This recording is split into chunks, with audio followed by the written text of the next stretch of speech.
Hello there, and welcome to my The Sims 3 Lifetime Wishes Challenge Run.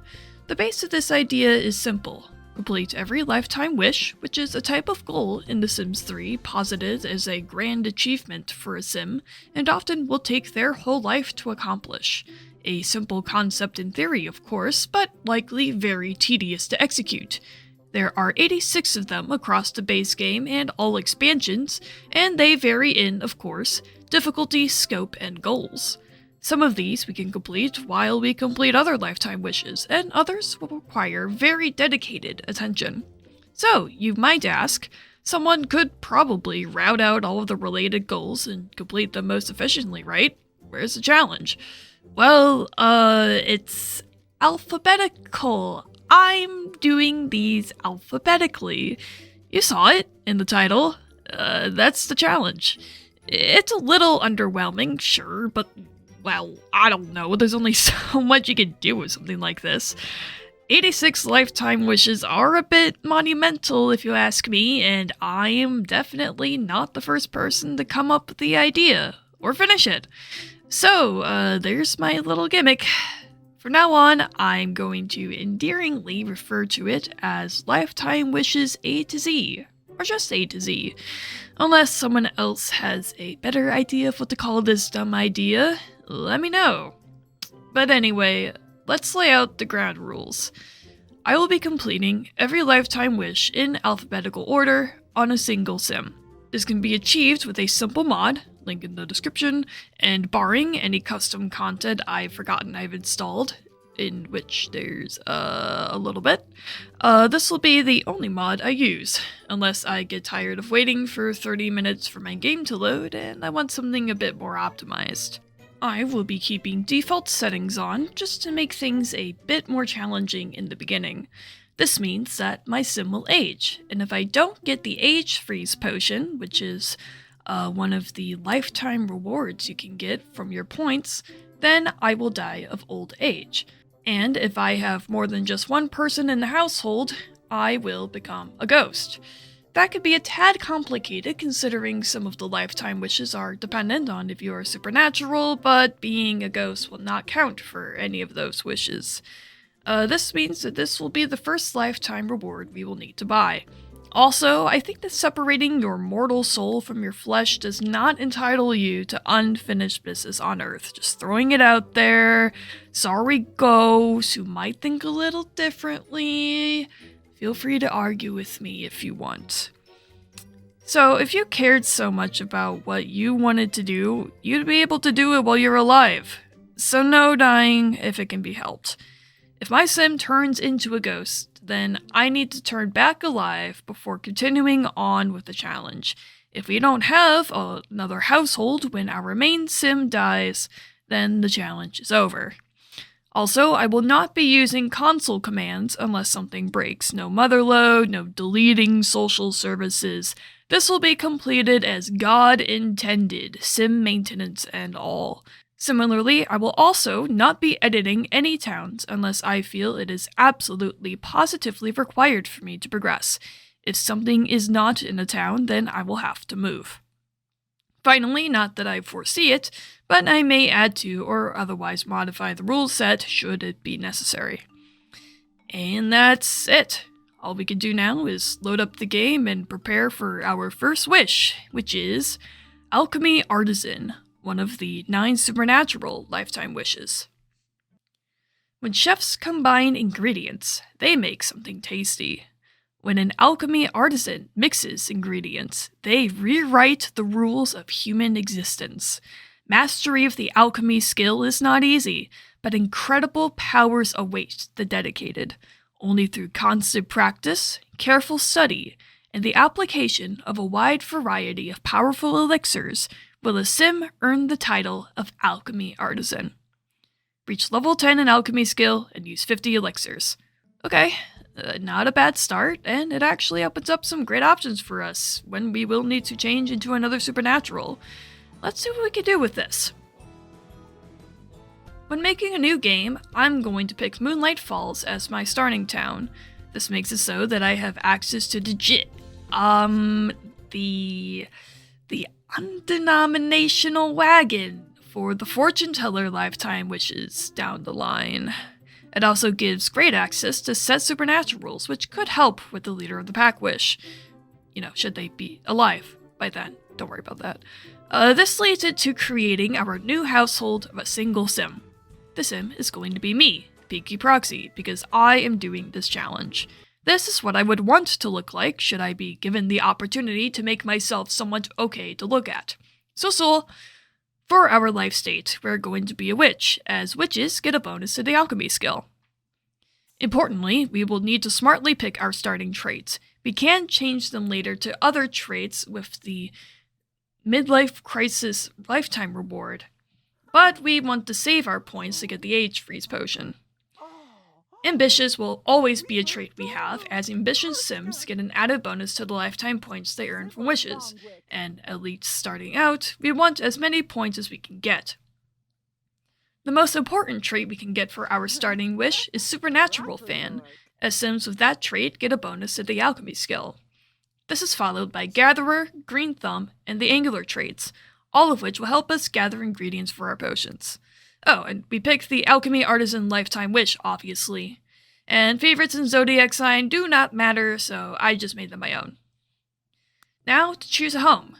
Well, money will certainly be a limiting factor at times, considering that we aren't starting with a career lifetime wish, and while we can sign up as a self-employed alchemist at the City Hall, we will need to use our potions, not sell them. So, I'm going to do what any young adult in 2025 can do. Buy an empty plot of land at an affordable price. And never use it. That's right, we're living off infrastructure. While the only thing that would be beneficial to take care of is food, since, we die if that happens, we can live off ingredients we can harvest from naturally occurring plants, and there's publicly accessible showers and toilets to take care of our hygiene needs. We can even sleep anywhere we want by having a sleeping bag in our inventory, added by the Generations expansion pack. You don't get the well-rested buff from it, but you also don't get any debuffs either, so I find it extraordinarily helpful to save travel time. Besides that, our only outgoing expense will be our bills, which we can eventually buy a lifetime reward to cancel, but that will be a lower priority option, considering they won't be very much at all, given we won't have any improvements on where we live. So, this leaves us with nothing but a modest bank account, an empty parcel of land, and a dream. And there is only one place where we will immediately want to go to accomplish that dream. After we buy the sleeping bag, of course.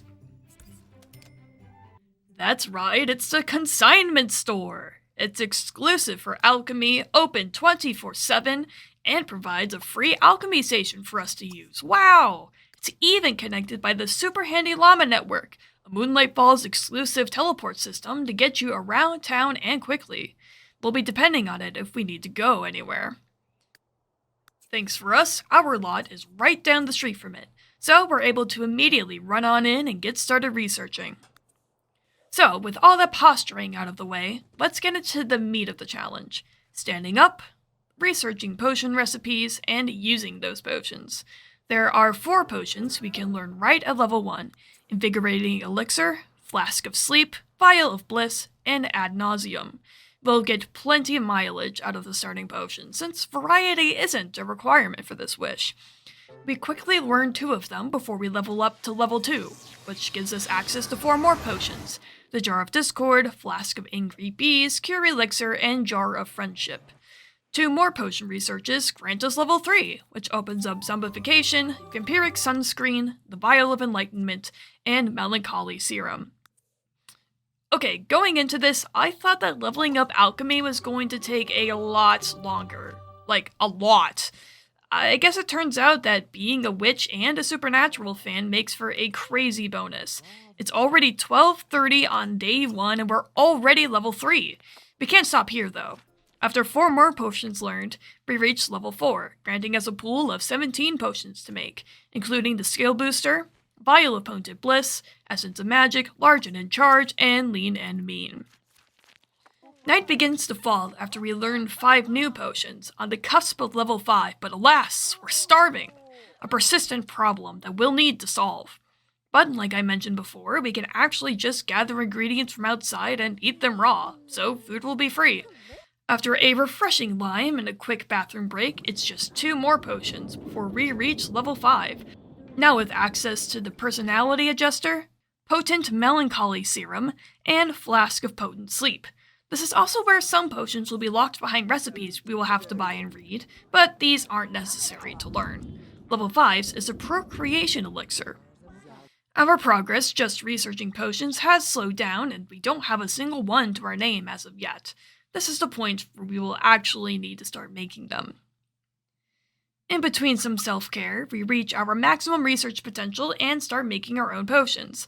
I'm not sure if higher level potions actually give higher XP, so I'm going with the assumption that alchemy leveling is dependent on time spent at the alchemy station rather than individual potion making. Keeping this in mind, I will be making single ingredient potions, as the low level potions have lenient requirements and can be made easily. We come out of our potion making stupor with 5 potions and level 6. After a trip to the gym for a shower and a nap, I decide to use one of the potions on me for fun, which just ended up giving me a debuff. Cool. 49 more to go! Then it's back to research. Level 6 gives us 4 more potions. The Jar of Potent Friendship, Jar of Potent Discord, the Potent Invigorating Elixir, and the Liquid Job Booster, should we want to buy it. We learn all of these recipes and make more potions, then use a couple, go to level 7 where we get more potions, and you get the idea. This is the point where progress really starts to slow down, so I'll give you the debrief since nothing really funny or interesting happens in between. In between of taking care of my Sims' needs, I'm making sure I'm harvesting the limes and ghost chilies from outside the consignment store so I will have food to eat, and periodically collecting the gems, metals, bugs, and other animals that will spawn outside of the store, since I assumed that the others would eventually come in handy. It turns out that the spawns are really frequent, especially for bugs, and because the ad nauseum potion only requires 1 bug of any kind in order to make it, it's super easy to make. I avoid making the Vial of Bliss potions since I want to save food ingredients so I can eat them, and make sure my sim doesn't starve. I also make the Flask of Sleep potion a couple times as the spotlight mushrooms grow, alongside the invigorating elixir with the wolfsbane flower the game gives you. You don't really have to bother making more expensive potions for this challenge. So, in between the cycles of eating, sleeping, using the toilet at the consignment store, collecting resources, occasionally talking to people, showering at the gym, stun-locking people with ad nauseum potions, and freaking out from using the llama, it's a slower grind up the levels. It takes a day to reach level 7, which grants access to the Vial of Potent Enlightenment from a recipe book, and Opposite Personality, Bottled Vampire's Bite, Potent Cure Elixir, and Bottled Mummy's Curse from researching. A couple more days of intense ad nauseum spamming gives up level 8, which encompasses the Potent Personality Adjuster recipe book, and researching the Bottled Simbot Converter, the Bottled Curse of the Lichen, the Clone Drone, and the Age of Instant. And doing the exact same thing as before, we get to level 9, which gets us access to read the Potent Zombification Elixir and the Fountain of Youth Elixir recipes, alongside researching for our final potions, the Potent Skill Booster, the Vial of Bottled Genie, and the Bottled Witch's Brew. There's more potions we could research at level 10, but since we don't have to research all of them, we aren't going to do that. For the sake of naming off all the potions, these are the Origin of the Tragic Clown recipe book, and researching the Wish Enhancing Serum, Bottled Blessing of the Fae, and Midas Touch. But we're not done yet. We're just a bit more than a dozen potion uses away to grant us our coveted 50. You may have noticed already, but so much time has passed that it's now winter. And winter means that plants go dormant, and that's bad because we need plants in order to eat. So, in all my infinite wisdom, I take our final llama trip of this episode to bring us to the swimming pool, because in my head, I thought that there was a quick meal food source here. There's bars for a quick drink, but this wasn't the case. Thankfully, there's some plants outside that haven't been harvested yet, so I'm able to collect some produce to tide us over for a little while longer. Food will have to be a later concern. Speaking of food, did you notice how I basically never use the angler skill? And I mean, that's fine, I guess. You need specific fish for some potions, but like I said, the really basic ones are super accessible. The gatherer trait absolutely helped when it came to successfully catching bugs, and I'm sure it and the green thumb trait had some impact on gathering food. But the angler skill, not so much. Oh well, that's okay. I'm sure it won't be an ominous sign for the future. Did you know I recorded 2 hours and 20 minutes of footage for this video? Yeah, not long at all. Eventually, as Sims are wont to do, they eventually all decide to gather around the pool as I do, because apparently no one else has anything better going on during a Wednesday or something. From here, I corner a victim and pelt her with enough ad nauseum potions to put down a horse until... There we go. Pinky Proxy has managed to fulfill her lifetime wish. This is an incredibly memorable moment, and she has never been happier. Now, what's next in Pinky's life? Will she be able to reach even higher? It's all up to you. Shoot for the stars. This is the mod that I mentioned in the beginning of the video. It's very well implemented. It works as one would expect. While we're given suggestions as to what lifetime wish we could possibly choose next, we only know there's one route for us, and that's to check the mystical list to see what arbitrary assortment of letters gives us, which is become a creature robot crossbreeder. Okay, having some money would be nice. Let's see what this does for us in the next video. Before I go, however, there's one more thing to do. I've accumulated a lot of lifetime points between how ecstatic my sim has been from researching alchemy, and the fact that I picked the ambitious trait should have given me even more points. Not that I actually checked to see if this was true, but whatever.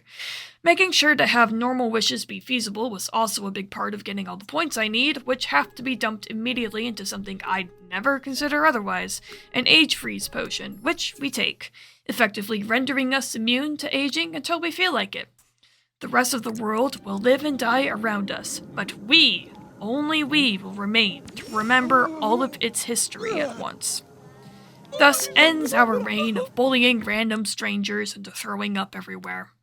Check in next time to see if our knowledge of the profane grants us strength, or if the true horrors of rewriting reality into the way we see fit will be what puts us in the grave, because now not even Father Time can oppose us. Bye now.